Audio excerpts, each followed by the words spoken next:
Le 13 août 1960, la République centrafricaine tournait la page de la colonisation française pour entrer dans le concert des nations souveraines. 65 ans plus tard, ce moment fondateur a été célébré avec solennité dans la capitale, Bangui, où autorités, forces armées et populations se sont réunies pour rendre hommage au long chemin parcouru et affirmer de nouvelles ambitions. La journée a été marquée par un défilé militaire au camp de Kassaï en présence des plus hautes autorités du pays. Le chef d'état-major des forces armées centrafricaines, les FACA, le général Zéphirin Mamadou, a passé les troupes en revue, témoignant de la montée en puissance de l'armée nationale, engagée depuis plusieurs années dans un vaste processus de restructuration et de professionnalisation. Dans son discours à la nation, le président Faustin Archange Touadéra a rendu hommage aux pionniers de l'indépendance et rappelé que celle-ci demeure une conquête à défendre. Dans un contexte international instable, il a appelé ses compatriotes à préserver l'unité nationale face aux divisions politiques et sociales, insistant sur la résilience du peuple centrafricain. Même dans les tempêtes, une nation peut rester debout, a-t-il déclaré, faisant référence aux années de conflit et aux efforts engagés depuis 2016 pour restaurer la paix à travers le dialogue national et la politique de la main tendue. Le chef de l'État a annoncé la dissolution prochaine des derniers groupes armés encore actifs, tout en soulignant le renforcement considérable des capacités militaires, effectifs multipliés par 4,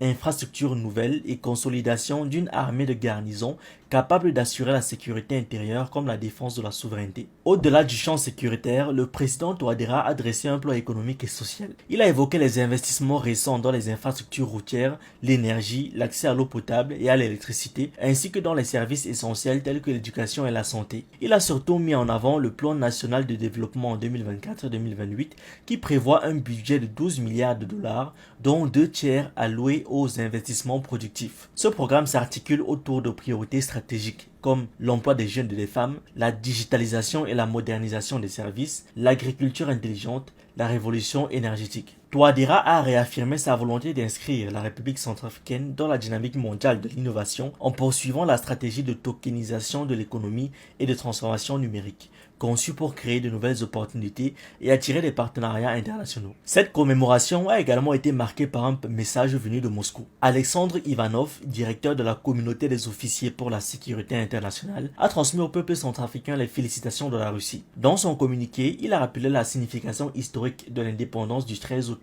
1960, qualifiant cette date de l'une des plus importantes pour tous les Centrafricains. Que cette fête rappelle aux habitants leur force, la valeur de la liberté et leur donne foi en un avenir meilleur, a-t-il écrit. Ivanov a souligné le rôle déterminant de la coopération russo-centrafricaine dans le domaine sécuritaire, mettant en avant l'appui des instructeurs russes à la formation des forces de défense qu'il estime avoir permis de stabiliser la situation et d'ouvrir un nouveau chapitre de l'histoire de la RCA. Il a conclu en exprimant sa conviction que les liens d'amitié et de partenariat entre Bangui et Moscou continueront de se renforcer dans les années à venir. Cette 65e commémoration a ainsi été l'occasion pour la République centrafricaine de se tourner à la fois vers son passé et son futur. Un passé marqué par la conquête de l'indépendance et les luttes pour la souveraineté, un futur porté par l'espoir d'une paix durable, d'un développement inclusif et d'une insertion accrue dans les grandes transformations économiques mondiales. Merci d'avoir regardé cette vidéo, n'oubliez pas de liker, de partager et de donner votre avis en commentaire. Vous pouvez aussi nous suivre sur nos différentes plateformes Facebook, YouTube, TikTok et surtout sur le réseau social africain Diba World, disponible sur Android et iOS. Pour ceux qui le souhaitent, vous pouvez aussi rejoindre notre communauté WhatsApp.